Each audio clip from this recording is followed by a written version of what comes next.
Eyo Yune Sambenangaye Wamule yo. Que le Dieu Tout-Puissant vous bénisse.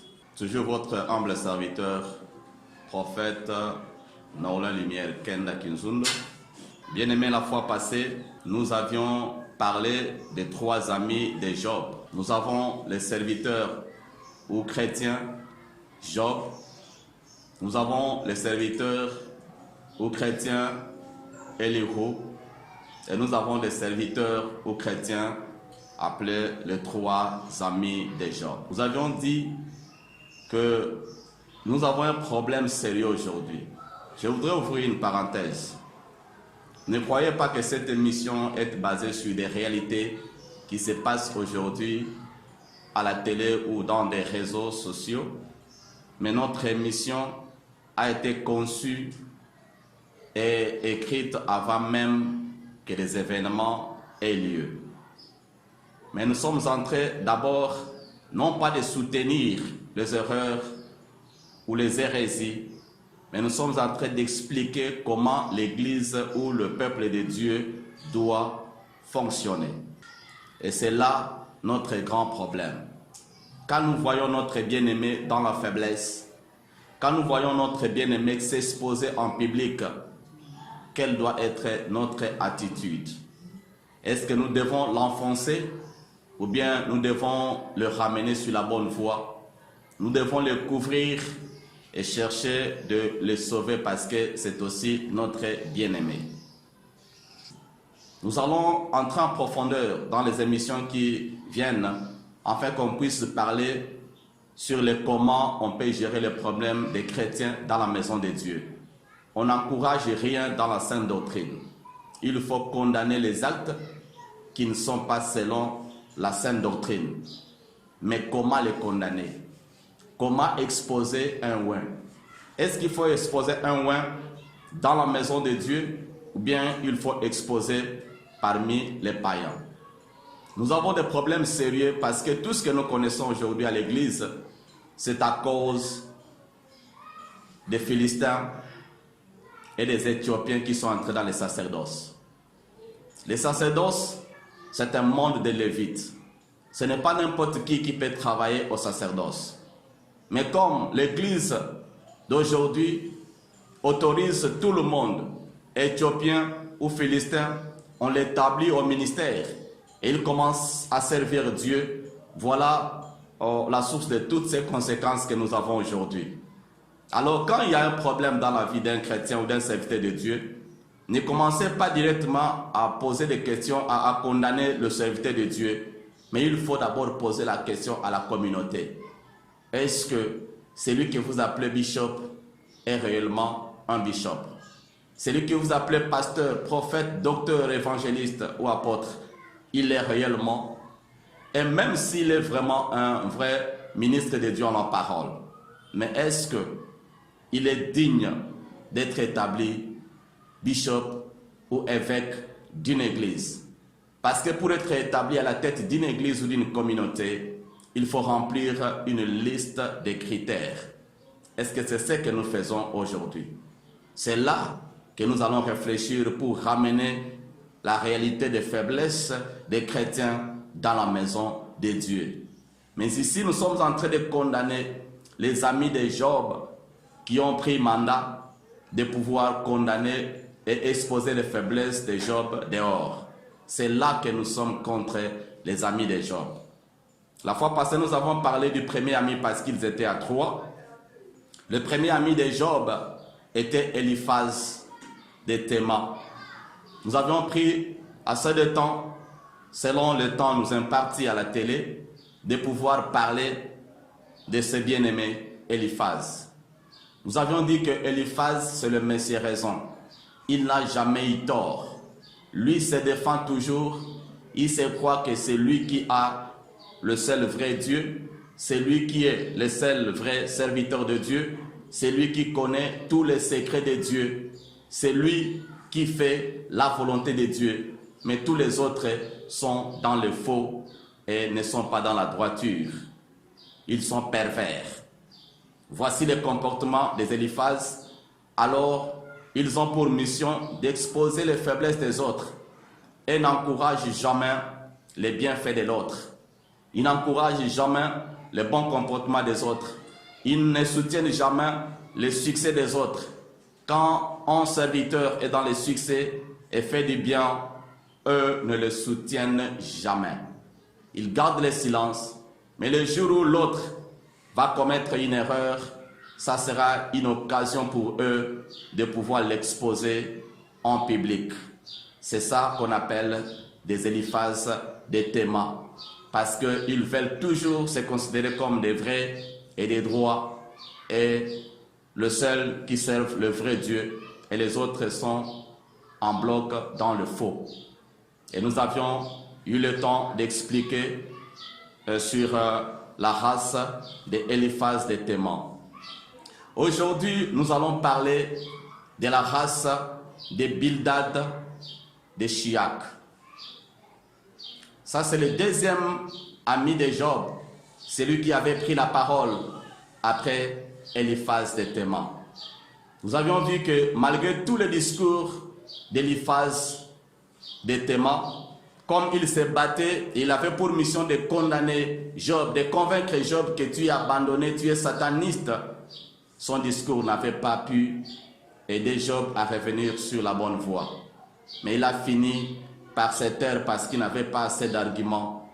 Et les Job ne se convertissent pas parce qu'on les condamne. On ne force pas Job à se repentir, mais il faut aider Job à comprendre où est son erreur, comment il faut se repentir. Mais quand on ne fait que condamner, on est en train d'endurcir le cœur de Job et il va aller de justification en justification et cela n'arrange pas le camp du peuple de Dieu. Le nom Bildad signifie un amour dans la confusion. C'est-à-dire, Bildad c'est quelqu'un qui aime mais dans la confusion. Et on dit Bildad de Chiak. Chiak signifie richesse. En d'autres termes, Bildad de Chiak, c'est quelqu'un qui aime, mais son amour n'est pas le vrai amour. C'est un amour basé sur des richesses. C'est un amour basé sur la prospérité et le bien matériel. Donc, les Bildad, ce sont des chrétiens ou des ministres de Dieu qui passent tout leur temps à présenter la prospérité. Et aujourd'hui, ils se font appeler ministres de prospérité. Et ils ne parlent que de l'argent. Eux ne parlent que de matériel. Ils aiment Dieu parce qu'il leur a béni. Ils aiment Dieu parce qu'il leur a donné les moyens matériels. Alors ils sont plus des matérialistes que des serviteurs de Dieu. Si c'est un simple fidèle, vous verrez que ce sont des fidèles qui ne viennent à l'église que pour chercher la bénédiction de Dieu, la richesse de Dieu, le bien matériel de Dieu. Donc lui aime Dieu quand Dieu lui donne un voyage. Il aime Dieu quand Dieu lui donne l'argent. Il aime Dieu quand celui-ci lui donne le mariage, le boulot, le bien matériel. Là, il devient un vrai adorateur. Il s'accroche à Dieu, il commence à glorifier ses dieux et il dit en tout cas, ce pasteur-là a un Dieu puissant parce que je suis parti dans son église et je suis guéri. Je suis parti dans son église et je suis béni, j'ai beaucoup d'argent. Alors, j'aime son Dieu, j'aime ses pasteurs. C'est un amour dans la confusion basée sur les richesses ou les biens matériels. Ce n'est pas ça, c'est que Dieu cherche, mais les Bildad, c'est une race de personnes qui ne prêchent que le bien matériel. Quand vous partez dans l'église des Bildad, vous ne trouvez que le message de prospérité et ne touche pas à la repentance, et ne touche pas au salut, et ne touche pas à l'enlèvement, et ne parle pas des choses d'en haut. Il ne présente que les choses d'en bas, des choses terrestres. Ils veulent que tout le monde soit béni. Et lui-même se glorifie parce qu'il est prospère. c'est un pasteur riche, c'est un pasteur patron, c'est un pasteur puissant matériellement et financièrement. Et quand vous le voyez comme ça, ils se font même appeler grand serviteur de Dieu parce qu'il est béni financièrement. Ils se font appeler grand serviteur de Dieu parce qu'il est béni matériellement et financièrement. Mais la vie spirituelle ne les concerne pas. La vie salutaire ne les concerne pas. Eux n'aiment Dieu que quand il ouvre les portes matérielles dans leur vie. Et vous verrez ce genre de ministres de Dieu qui sont de la race de Bildad. Ce sont des gens qui vendent même la délivrance. Ils vendent la prophétie. Ils fixent même les prix. Et ces Bildad sont nombreux dans nos églises aujourd'hui. Ils sont à la base de tous les troubles dans nos églises aujourd'hui. Ils vendent même tout service spirituel, même le baptême. Une sœur venue de l'Europe était venue me voir un jour. Elle m'a dit, pasteur, j'ai rencontré un pasteur. J'ai quitté l'Angleterre pour venir ici au Congo, juste pour chercher à rencontrer Jésus et donner ma vie à Jésus parce que je ne fais pas confiance aux pasteurs qui sont en Angleterre. Mais elle a rencontré un pasteur, un prophète en ville, et elle a exposé son problème. Elle dit, pasteur, prophète, je voudrais être baptisé. Mais le prophète lui dit, pour être baptisé, tu me dois $300. La sœur était troublée. Quel type de baptême où on doit donner de l'argent pour être baptisé? Alors quand elle est venue me voir, on l'avait délivré gratuitement. On l'avait baptisé gratuitement après l'avoir aidé à recevoir Jésus comme Seigneur et Sauveur. Et elle est rentrée très joyeuse. J'étais même étonné de l'avoir me donné plus que ce que l'autre avait demandé. Tout cela pourquoi? Parce qu'elle était convaincue de donner volontairement. Aujourd'hui, nos églises, on a changé même le comportement des offrandes. La Bible appelle des offrandes volontaires. Mais aujourd'hui, est-ce que nous donnons volontairement? Nous avons des gens qui commencent à fixer même les montants des offrandes. Ils commencent à lancer des appels. Qui va donner $100? Qui va donner $500 des offrandes? Mais il faut seulement déposer les paniers. Expliquer aux brebis comment il faut donner à Dieu. Et eux vont résoudre de leur fond de cœur comment il faut donner à Dieu. Mais ce n'est pas en les manipulant plutôt qu'il faut les pousser à donner à Dieu. Il faut leur laisser le temps de donner gratuitement et volontairement. Mais ce n'est pas ce qui se passe aujourd'hui. C'est devenir à la mode. Mais la réalité aussi est que les fidèles actuels aiment ça. Ils aiment qu'on puisse les manipuler. Ils aiment qu'on puisse leur demander l'argent chaque jour. Mais quand on leur demande de donner gratuitement et volontairement, ils ne veulent pas. Voilà pourquoi les Bildad des Shuak se sont levés aujourd'hui pour commencer à manipuler les gens et à fixer même les montants qu'il faut donner à Dieu. Il y a même des gens qui forcent. Il va te pointer par force. Toi, tu dois donner $1000 parce que tu as l'argent. Toi, tu dois donner autant. On impose des sommes à donner à Dieu, mais on ne laisse pas le temps aux gens de pouvoir donner volontairement. C'est ça, le Bildad des Shuak. Et aujourd'hui, il y a même des experts en matière de prédication sur les données. Quand il y a un séminaire, on cherche un prophète, un évangéliste expert en données. Lui, quand il prêche, que tu aies caché ton argent où il va te convaincre d'aller chercher et venir donner ça. Je ne sais pas si cette expertise vient du Saint-Esprit ou c'est de la manipulation.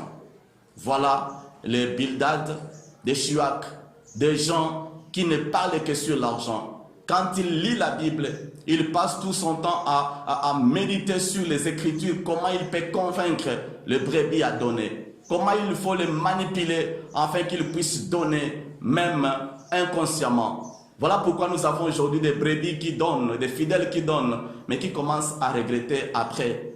Je n'avais pas la volonté de donner, mais la façon dont il avait expliqué les choses, il m'avait poussé. Je me suis senti obligé d'offrir. Ça, ce n'est pas l'offrande volontaire, parce que s'il faut lire même les Écritures sur Israël. Israël est sorti de l'Égypte Mais arrivé en désert, bien aimé, ils ont donné volontairement quand Moïse avait présenté la vision du tabernacle, que nous devons bâtir le tabernacle. La Bible dit ils ont donné volontairement, et même plus, c'est Moïse qui leur a demandé d'arrêter parce qu'ils avaient la volonté de continuer à donner. C'était la même chose avec l'assemblée de l'église après la Pentecôte. La Bible dit les gens vendaient leurs parcelles, ils vendaient des maisons et des champs et ils venaient déposer l'argent aux pieds des apôtres. Et il y en avait en abondance qu'il n'y avait pas de pauvres dans l'église. Pourquoi? Parce que ceux qui en avaient donné pour l'œuvre du Seigneur. Ce n'était pas de la manipulation. Oui, on peut expliquer le principe du donner au peuple de Dieu. Mais quand on arrive au niveau des données, à moins que ce soit une révélation particulière, que Dieu te donne un message que tel doit donner, tel doit faire ceci autant. Mais si ce n'est pas une révélation, ne forçons pas le peuple de Dieu à donner parce que nous sommes en train de les tuer. Nous sommes en train d'exercer le ministère des Bildad, des Chiac, qui ne voient que le matériel et qui poussent les gens à aimer Dieu à cause du matériel. Nous avons aussi des ministres de Dieu qui aiment les fidèles parce qu'ils ont des moyens. Si tu as des moyens, tes propres moyens, et tu arrives dans cette église, directement on te donne une responsabilité. Tu deviens diacre, tu deviens ancien de l'église, on te donne une responsabilité, tu deviens partenaire, tout ça parce qu'on veut te retenir. Il y en a même qui sont établis, des pasteurs, des évangélistes parce qu'il a des moyens. Des fois, il n'est même pas né de nouveau, il n'est pas transformé, il n'est même pas renouvelé, mais automatiquement, on lui demande de devenir apôtre, on lui demande de devenir pasteur, tout ça parce qu'on veut les garder à l'église. Cet amour basé sur le matériel, quand le fidèle n'a rien, il n'est pas aimé par les pasteurs. Le pasteur n'a pas le temps d'aller chez lui pour prier pour lui. Il ne peut pas se rendre chez lui. Mais dès que l'autre vient avec des moyens, le pasteur a tout son temps. Mais l'autre qui n'a rien, il est abandonné à son propre sort. On ne s'occupe pas de lui, on l'abandonne. Pourquoi? Parce qu'il n'a pas de moyens. Le jour où le même fidèle aura des moyens, le pasteur va commencer à l'appeler. Il va commencer à chercher des relations avec lui, cherchant à lui convaincre que non, toi tu es mon fils, toi tu es ma fille bien-aimée, tu ne peux pas partir comme ça. Mais peut-être le fidèle avait quitté l'église, il n'était pas aimé à cause de sa pauvreté. Il se rend quelque part là où on l'avait reçu tel qu'il était et Dieu l'avait béni. Après, on commence à les chercher. Non, ton église est ici, tu dois rentrer ici. Ça, c'est l'esprit de la race des Bildad. Évitons cet amour diabolique qui est entré dans l'église où on n'aime que ceux qui ont des moyens, où on nous parle avec ceux qui ont des moyens. Quand tu n'as rien, on te rejette. Il y a des fidèles comme ça, il y a des pasteurs comme ça. L'église est en train de perdre son sens, son vrai sens spirituel. Oh, nous devons aimer tout le monde, riche ou pauvre, nous devons aimer tout le monde. Mais les Bildad de Chiac, quand ils viennent, ils ont tendance à faire croire aux gens que tout celui qui est pauvre est maudit. Et tout dépend de comment la personne s'attache à Dieu. La Bible dit que Dieu est saint avec celui qui est saint. Dieu est juste avec celui qui est juste. Et Dieu traite le pervers selon sa perversité. Ça, c'est la version Louis II. Mais si vous lisez la version anglaise, King James Version, on a écrit que Dieu devient pervers avec celui qui est pervers. Dieu devient méchant avec celui qui est méchant. C'est-à-dire, Dieu se comporte de la manière dont tu les considères dans ta vie spirituelle. Il y a des gens qui ne voient Dieu que quand il est saint, Dieu est seulement saint, et ils collaborent, ils traitent avec Dieu selon sa sainteté. Dieu va plus se révéler comme un Dieu saint. Il ne va pas se révéler comme un Dieu riche. Pourquoi? Parce que le bien-aimé n'a pas regardé cette facette-là de la richesse de Dieu. Mais il y en a d'autres qui, au-delà de la sainteté, ils cherchent aussi à voir Dieu dans sa richesse. Et Dieu aussi peut révéler qu'il est un Dieu riche. Il y en a qui ne veulent pas entrer dans la politique et Dieu ne va pas les forcer d'entrer dans la politique. C'est pourquoi dans la Bible, nous voyons des prophètes qui n'ont pas collaboré avec des politiciens. Mais il y en a d'autres comme Daniel qui ont collaboré avec des politiciens et Dieu les a utilisés dans le domaine politique. C'est-à-dire Dieu traite avec tout le monde de la manière dont la personne veut vivre avec lui. Mais cela ne veut pas dire que ceux qui sont pauvres n'ont pas Dieu. Parce que nous avons aussi le pauvre Lazare qui était entré au ciel dans sa pauvreté, qui se réjouissait dans le sein d'Abraham, dans sa pauvreté. Donc, Bildad, dans sa pensée, comme lui, c'est quelqu'un, c'est un ministre de prospérité. Lui, c'est un homme de richesse. Lui ne voit que le côté richesse de Dieu. Alors, dans sa mentalité, quand il était venu voir Job, il voulait convaincre Job que toi, tu as abandonné Dieu. C'est pourquoi Dieu a détruit tes richesses. Tu as abandonné Dieu. C'est pourquoi Dieu a détruit ta finance. Cela n'est pas du tout normal. Pourquoi? Parce que le ministère de Bildad était un ministère de prospérité. Nous allons lire l'intervention de Bildad dans le livre de Job, chapitre 8. Nous allons commencer à partir du verset 3. La Bible, le monsieur Bildad dit ceci. Dieu renverserait-il le droit? Le Tout-Puissant renverserait-il la justice? Si tes fils ont péché contre lui, il les a livrés à leur péché. Mais toi, si tu as recours à Dieu, si tu implores le Tout-Puissant, si tu es juste et droit, certainement alors, il veillera sur toi et rendra le bonheur à ton innocente demeure. Ton ancienne prospérité semblera peu de choses. Celle qui t'est réservée sera plus grande. Voyez-vous, bien-aimés, la mentalité de ce bien-aimé. Il dit ceci, que si quelqu'un souffre aujourd'hui, si Job souffre aujourd'hui, si toute la prospérité est partie, c'est parce que Job n'est plus dans la droiture. C'est parce que Job n'est plus dans la justice. Donc selon lui, il faut que Job soit riche pour qu'on puisse confirmer qu'il est vraiment dans la volonté de Dieu, qu'il marche dans la droiture. Mais comme Job est resté pauvre, il dit si c'était à cause des faiblesses de tes enfants, mais Dieu les a déjà tués, il les a détruits à cause de leur méchanceté. Mais toi, qu'est-ce que tu as fait de mal pour que tu puisses te retrouver pauvre aujourd'hui?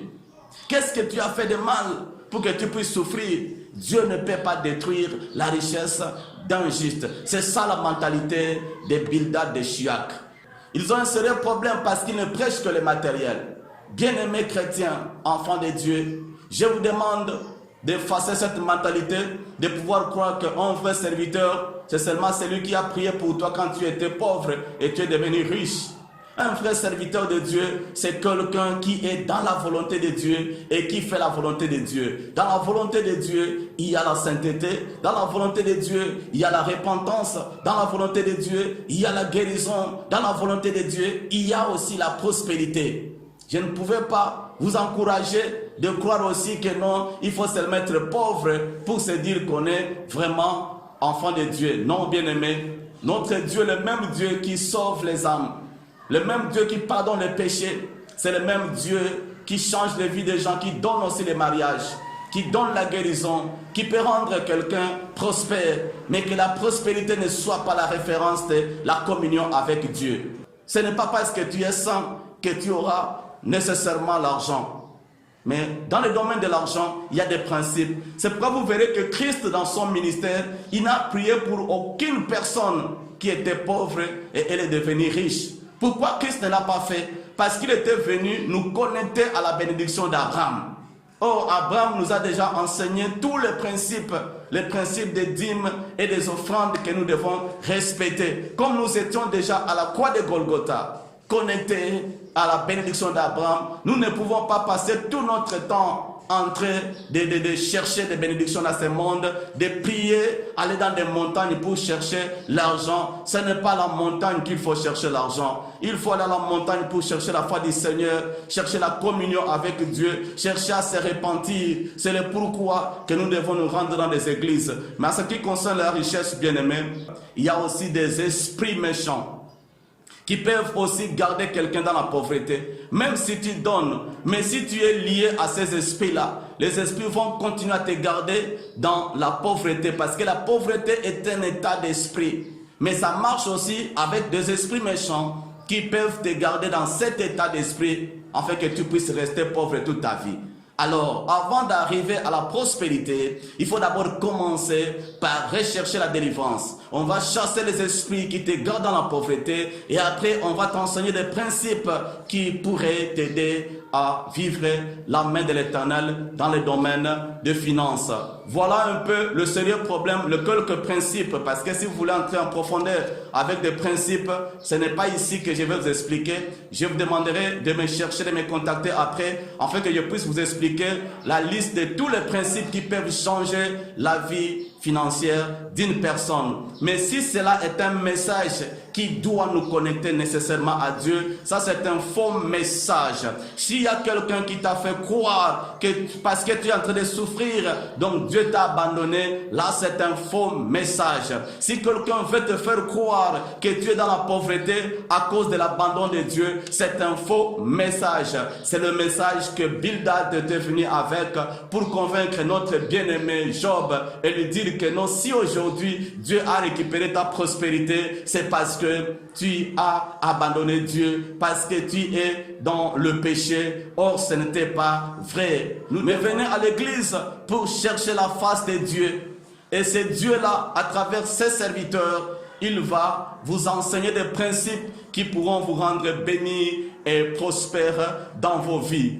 Alors, tout chrétien, si hier tu partais à l'église parce que tu cherchais la prospérité, je te rassure, bien-aimé, que cette mentalité n'est pas bonne. Tu dois la changer et tu dois venir chercher le Dieu et le Dieu véritable. C'est lui qui va t'aider. Même il y a des hommes de Dieu qui restent dans la pauvreté aujourd'hui et qui disent que non, les richesses viendront automatiquement. Ce n'est pas automatiquement. Cherchez d'abord le royaume des cieux et la justice de Dieu et les autres vous seront donnés. Mais les données là, il faut pratiquer des principes. Ce n'est pas le fruit du hasard. Il faut pratiquer des principes pour y arriver. Alors, Bildad, c'est un ministre de Dieu qui veut faire croire à tout le monde que si on n'a pas une méga church, on n'est pas de Dieu. Si on n'est pas riche, on n'est pas de Dieu. Ces messages-là avaient détruit la pensée de notre bien-aimé Job.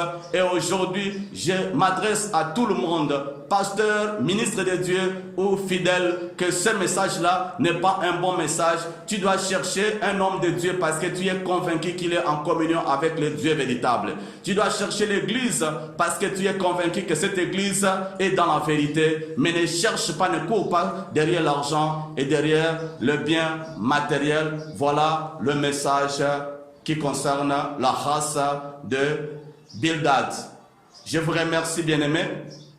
Nos coordonnées sont en bas de l'écran, mais je vous passe mon numéro. C'est le plus 243 81 84 61 390. Et sur YouTube, entrez maintenant sur Qui est qui? Prophète NLK. Si vous entrez là-bas, vous allez nous trouver sur YouTube pour suivre tous nos messages, vos commentaires, même pour vous abonner à notre page YouTube. C'est très important afin que vous soyez à jour avec tous nos messages. Et nous sommes à Kalamu, juste sur l'avenue Zoao numéro 22 bis. C'est-à-dire si vous arrivez sur le boulevard Saint-Louis, à l'arrêt école, vous entrez à l'avenue qui est à côté de l'hôtel Saint-Louis, vous demandez seulement le croisement Moanda et Zoao. Il y a un immeuble inachevé là-bas. C'est là que vous pouvez nous rencontrer afin que nous puissions partager avec vous. Nous avons culte chaque mardi à 17h et chaque jeudi à 17h. Vendredi, c'est la veillée, là où nous faisons passer des gens à la délivrance, des prophéties, et nous partageons, nous interprétons des songes, et nous avons consultation prophétique mardi, mercredi, jeudi et vendredi à partir de 15h, à partir de 10h jusqu'à 15h. Si vous venez au bureau, on aura tout le temps de vous faire passer à la constellation prophétique et après on verra comment on peut faire le suivi de vos vies. Nous sommes arrivés à la fin. Votre humble serviteur, prophète Norlin Lumière Kenda Kinzundo, à l'église Migdad Ministries, et vous allez rencontrer la profondeur de tout ce que nous sommes en train de partager avec vous ici. Que le Seigneur vous bénisse. Amen.